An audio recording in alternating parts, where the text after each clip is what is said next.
The latest developments now on the Mueller report. As we reported at 5, Attorney General William Barr has sent a letter to Congress saying a redacted version of the nearly 400-page report would be released by mid-April, quote, if not sooner. Meanwhile, U.S. Senator Sheldon Whitehouse was in our studios today to react to the findings outlined in the 4-page summary released last Sunday, as well as what he thinks should happen next and if he has any second thoughts about what he said during the investigation. Eyewitness News reporter and host of Newsmakers, Tim White, is here now with what he's learned.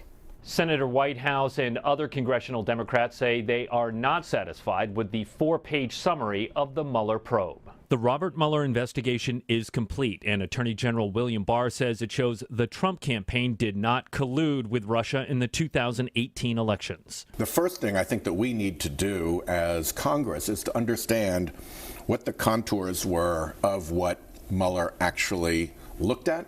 Senator Sheldon Whitehouse has already called for Mueller, Attorney General Barr, and Deputy Attorney General Rod Rosenstein to testify before Congress. The Democrats really held up Robert Mueller as someone with a lot of integrity, very smart, someone who's going to do a thorough investigation, and here you are now questioning him as to whether or not you're questioning whether or not he was thorough. No, I'm questioning, and I think everybody needs to question, to understand would perhaps be the more fair way to say it, to understand what he defined as the boundaries of his investigation. Whitehouse was outspoken during the investigation, speculating about where the Mueller probe could be leading. Do you worry that you opened yourself up, that you put your credibility on the line now with the outcome out here? I would have to go back and review what I've said in the past, but I don't recall anything that I regret at this point. I think that, frankly, there's an awful lot of evidence out there, and the notion that anything that anybody has said about this has been dispelled by the Mueller report is a premature conclusion to reach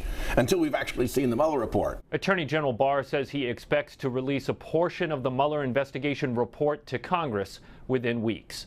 Tim White, Eyewitness News.